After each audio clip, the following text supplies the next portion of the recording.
Duizenden strepen, duizenden bomen. Ik ben in gedachten, ik ben aan het dromen.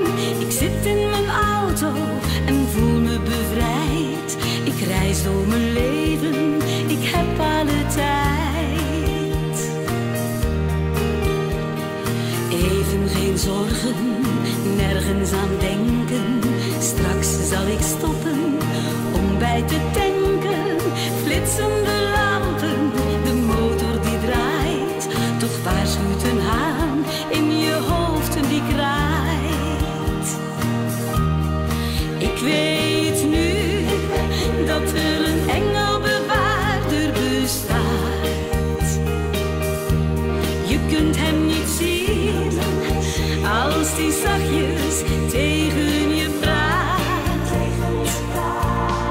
Ik weet nu ook dat zo'n engelbewaarder op je let. Ik kan het weten, ik ben er zelf eens door gered. 10 kilometer, dan ben je weer thuis. Je ziet in de verte het dak van je huis.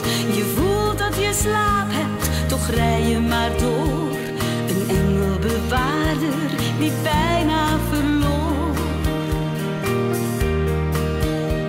En dan zie je bloemen, alles is wit. Het is ook je moeder die naast je zit. Je kijkt in haar ogen en ziet dan een traan. Alsof ze wil zeggen, voorzichtig voortaan.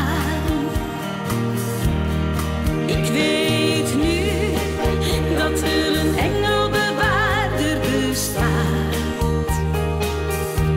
Je kunt hem niet zien als die zachtjes tegen